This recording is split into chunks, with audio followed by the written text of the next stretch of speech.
Alors aujourd'hui, je souhaite réagir à une décision de justice historique qui est tombée la semaine dernière à l'île Maurice. Des associations d'usagers ont réussi à faire capoter un projet de ferme aquacole de 35 millions d'euros et qui devait produire jusqu'à 20 000 tonnes de poissons dans les lagons mauriciens. Alors pourquoi ça nous concerne ici à l'île de la Réunion? Tout simplement parce que cette victoire contre des industriels sud-africains a été possible parce que les avocats ont mis en avant le modèle réunionnais à ne surtout pas suivre. C'est quand même fort que, alors qu'ici nos autorités refusent toujours de reconnaître certaines responsabilités et fautes inexcusables, là-bas à l'île Maurice, on préfère, au nom du principe de précaution, refuser certaines mesures parce que on considère qu'elles présentent un danger. Alors je reviens ici à l'île de la Réunion.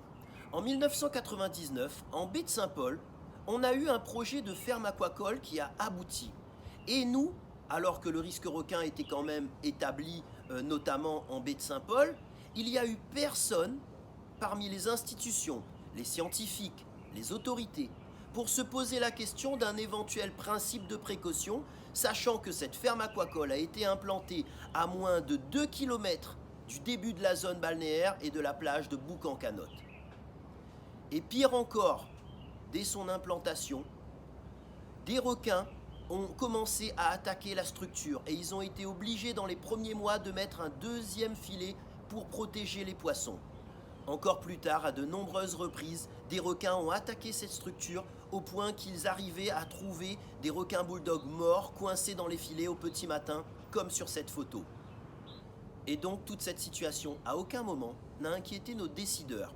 De même, quand en 2007, les maîtres nageurs ont alerté le préfet, la mairie, sur un risque d'attaque de requins parce qu'ils observaient un changement au niveau des plages, la seule chose qui leur a été dit, c'est « taisez-vous ».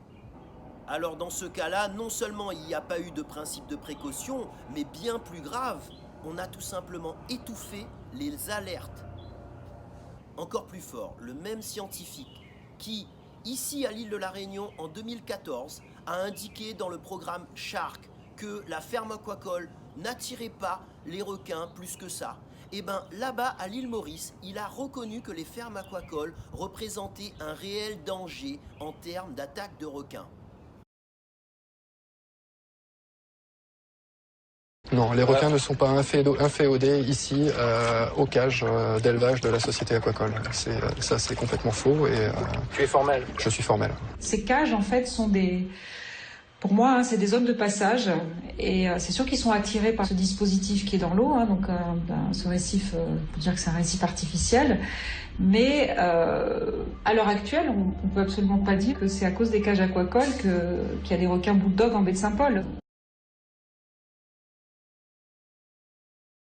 À l'île Maurice aussi, le tribunal a considéré que du fait du potentiel risque sur l'économie touristique, il était hors de question de prendre le risque d'installer ces fermes dans les lagons.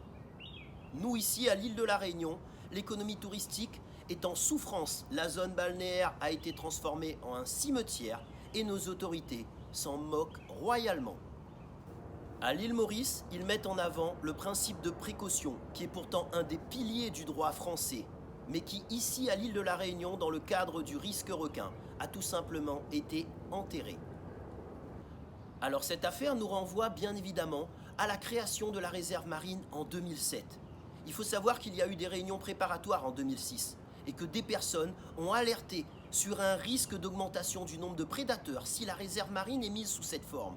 Alors bien sûr, ils n'ont pas été du tout entendus et le décret de 2007 a été établi sans prendre en compte la menace que pourraient constituer les requins bulldogs et tigres dans ce secteur, alors que le risque requin était parfaitement établi.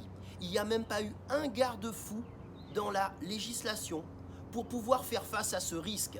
Il y a eu à cette époque une véritable omerta sur un risque pourtant bien établi.